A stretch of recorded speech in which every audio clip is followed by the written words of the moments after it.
Hello everybody, welcome back to my channel. It's Vanessa, and let me just say, you guys are going to be hearing a lot of background noise. I've got the AC going on, I've got the ceiling fan going on, and I've got another fan going on right here.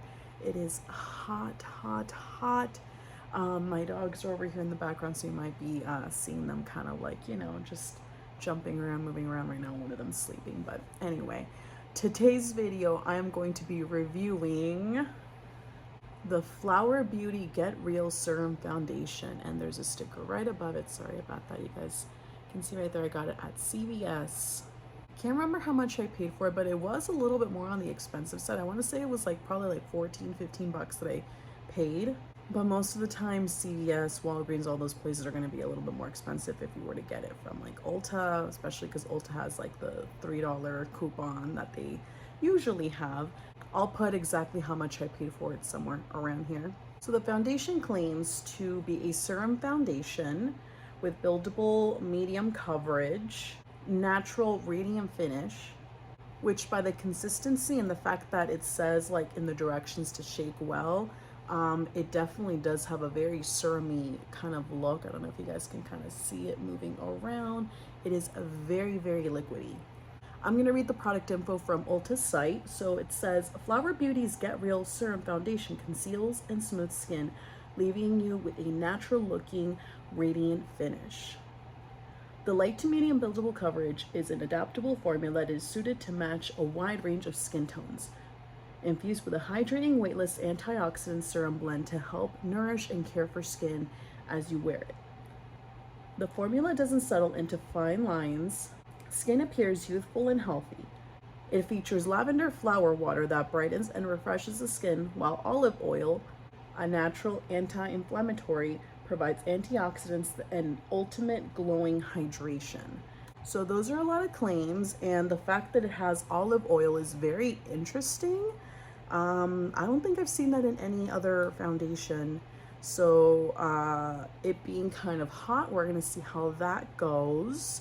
Makes me just a little bit nervous that maybe it's not going to be as long lasting because it has kind of like an oily base, but we'll see. So I'm looking at Ulta's site to just kind of see the shade range, and I have to say, okay, so it offers 16 shades. It's maybe not the best shade range. Maybe they think because it's a kind of a lighter formula, you can get away with having less shades, possibly. I don't know how I feel about that. 16 shades doesn't seem like a lot. As to the brand, I'm not too familiar with Flower Beauty. I do have a few of their lipsticks. I think I had one of their foundations once, like a long time ago, and one of their concealers. It didn't really like wow me or anything like that. I'm not even sure if I currently own them. I actually might have given them away at some point. So, I don't want to say that they have like a bad reputation with me. It's just kind of like they've just been kind of there, Before we get to the application, I think, I'm not sure if I mentioned what shade I got. I got mine in the shade Natural Beige M1 right here. Hopefully you guys can see it. Can you guys see it? So yeah, Natural Beige M1. So let's just go ahead and get started with the application. So I'm going to be applying it with a sponge just because that's how I usually apply all my foundations. I'm just going to put it in the back of my hand over here. Ooh. Oh, it is super watery. I'm just going to...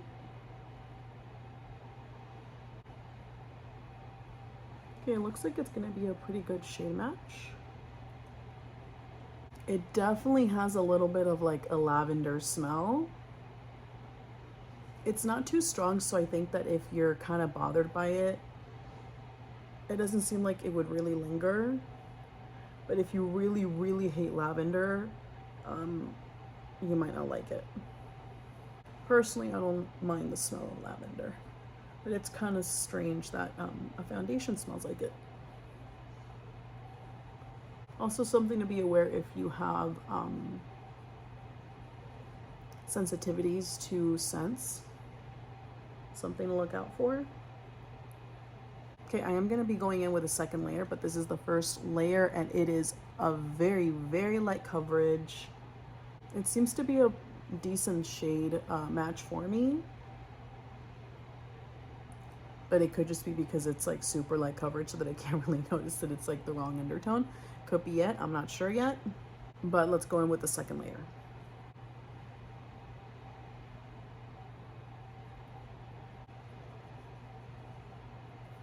Okay, so this is 2 layers and I feel like it doesn't really add that much more coverage. If anything, I feel like it just made me look a little bit more greasy. This would definitely be a foundation that I would have to set with powder because it's a little too glowy, borderline greasy for my taste. We're gonna see how it works with the other products. We're gonna see if maybe it kind of sets a little bit more and it, you know, somehow magically becomes less oily looking. We'll see. So I'm gonna finish the rest of my makeup and I will see you guys back in a little bit. Okay, so I just finished the rest of my makeup and if you guys can kind of tell, I feel like it's set just a little bit and it's not as, I'm gonna look at myself in the mirror right here. I don't feel like it's as greasy looking. I feel like at this point it can pass for just being very, very glowy. So I'm very happy with that. It looks a lot better. I would actually say that it looks really, really nice. I actually really like it. Now, how long is it gonna last looking like this before it starts getting oily? That's another question. So we're gonna see. So I'm planning on wearing this for a full like 7 to 8 hours, which would be like a normal work day for me-ish, maybe probably like 9. But I'm gonna go for like 7 or 8 hours. Right now it is 12:32, so we'll meet back here at around 7:30, 8 o'clock. So I'll see you guys back here around that time, and for now, I will see you guys later. All right, everyone, it's the end of the day. It's just about 7:30, a little after 7:30. I've had the foundation on since around 12:30, so it's been about 7 hours now. And as you guys can see, it looks very, very greasy. It really didn't start looking like this until like the last hour and a half, I want to say. So it kind of lasted pretty well throughout the day. It was just like when I started getting a little bit more sweaty that it, you know, I started looking really, really oily. I think that if I had set the foundation with a little bit of powder in my T-zone, I think it probably would have lasted a lot better. As you can see, my nose area, it's like completely gone. Could also be because maybe I was just rubbing and I didn't really notice it, but it's completely gone in my nose. It's gone maybe like in another, is it like right around here? Like right around here, just a little bit faded. But overall, I think that it lasted really, really well, considering that it had kind of like a more watery, oily base. I actually really like the foundation despite that it didn't have like the best lasting power and it made my skin a little bit oily. I don't hate it. I actually like it quite a bit. I'm definitely gonna have to set it in the future, maybe put some powder products instead of cream, and just like I said earlier, just setting my T-zone. Any con that I can find with it, it's easily, like I can easily fix it with just a little bit of like setting powder and maybe some powder products. That's really, every con can kind of be fixed in some way.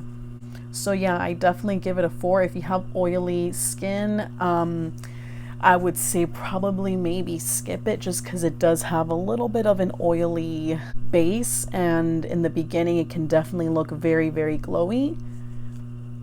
So I can't see it wearing very long on oily skin. However, if you have dry skin, I think you're gonna love it. So that's it, guys. Thanks for watching. If you like the video, go ahead and give it a thumbs up. Don't forget to subscribe, and I will see you guys next time. Bye.